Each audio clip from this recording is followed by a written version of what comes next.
ശബരിമല തീർത്ഥാടനത്തിന്റെ ഏറ്റവും സവിശേഷമായ ആചാരങ്ങളിലൊന്നാണ് ഉരൽക്കുഴി സ്നാനം. തീർത്ഥാടനം ആരംഭിക്കുന്ന അന്നു മുതൽ നിരവധി അയ്യപ്പന്മാരാണ് ഉരൽക്കുഴിയിൽ സ്നാനത്തിനായി എത്തുന്നത്. സന്നിധാനത്ത് നിന്ന് ഏതാണ്ട് 1 കിലോമീറ്റർ അകലെ പാണ്ഡ്യതാവളത്തിന് സമീപമാണ് ഉരൽക്കുഴി. പമ്പയുടെ കൈവഴിയായ കുമ്പളാംതൊട്ടിലെ വെള്ളമാണ് ഉരൽക്കുഴിയിൽ സ്നാനഘട്ടമായി രൂപം പ്രാപിക്കുന്നത്. ഉയരത്തിൽ നിന്ന് വെള്ളം താഴേക്ക് പതിച്ച് പാറ ഉരൽ പോലെയായതിനാലാണ് ഈ സ്ഥലത്തിന് ഉരൽക്കുഴി എന്ന പേര് വീണത്.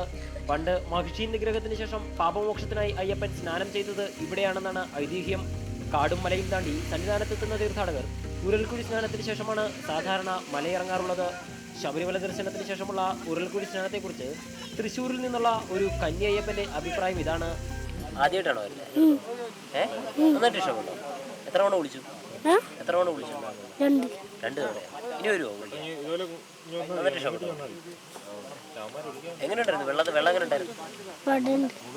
ഇത്തവണ തീർത്ഥാടനം ആരംഭിച്ചതിന് ശേഷം ഉരൽക്കുഴിയിൽ വെള്ളം കുറവാണെങ്കിലും സ്നാനത്തിനായി എത്തുന്നവരുടെ എണ്ണത്തിന് യാതൊരു കുറവുമില്ല. ശബരിമലയിലെ അയ്യപ്പ ദർശനത്തോളം തന്നെ തീർത്ഥാടകർ പ്രാധാന്യം നൽകുന്ന ഒരു ചടങ്ങാണ് ഉരൽക്കുഴിയിലെ ഈ സ്നാനവും. ഉരൽക്കുഴിയിലെ സ്നാനഘട്ടത്തിൽ നിന്ന് cameraman BS അനീഷിനൊപ്പം S Shyamkumar, reporter, Sannidhanam.